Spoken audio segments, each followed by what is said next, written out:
Hello and welcome to part 2 of our Hello Perigee series. Today we're going to be taking a look at configurations, configuration values, hot reloading, and how we might use those in our Perigee applications. Let's go ahead and add a new section here called Hello Config with several keys listed underneath it. Let's go ahead and change our logger to be Hello Perigee from, and then the key that's under Hello Config name. We do that by requesting get value with the type of value that we'll return, which is a string. And then we have to supply the full name here. So that's hello config :name. Let's go ahead and run Perigee so we can see this log out. All right, Perigee has now started. You can see it says hello Perigee from HAL 9000, which is reading directly from our hello config name over in our app settings just on. Let's take a look at configuration binding.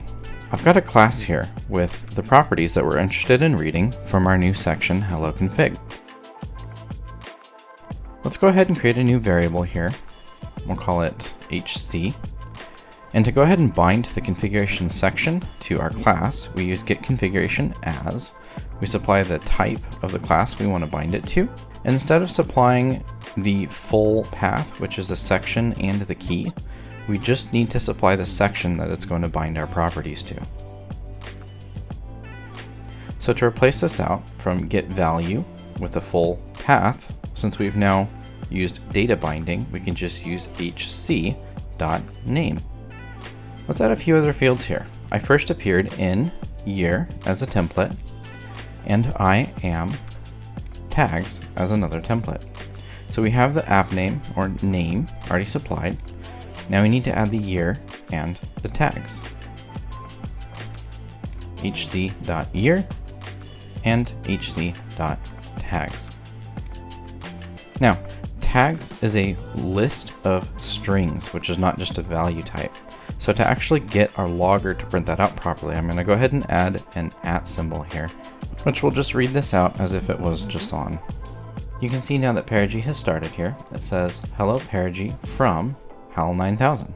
I first appeared in 2001, and I am heuristic algorithmic. And the reason that that's read out as a list is because of that @ symbol in our template string.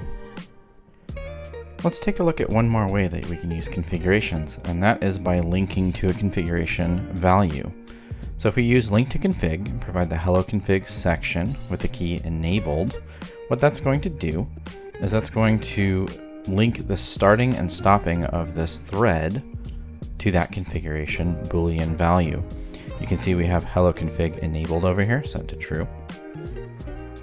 The final step to getting this to work is to set started to false. And what that does is that turns over control to the thread linking that is defined here. Let's go ahead and flip this to false and run the application. You'll see that even though Perigee has started and it has a task configured, that thread, that cron thread, is not actually running at the moment. So what I'm going to do is I'm going to open up the bin debug net7 app settings JSON file, and we're going to go ahead and flip that configuration value under the hello config section to true. What you'll notice is that Perigee is going to recognize that hot reload event, and it's going to start the task up. And there's our log. If we go ahead and flip the hello config enabled flag to false and save our file, Perigee is going to stop our hello world thread that we configured. What Perigee will do is it will start a graceful shutdown event, which will cancel the cancellation token, and it will allow the running task to complete its work or save state before returning back to the calling application. This makes sure that it doesn't brute force shut down a task or that you lose data in the process.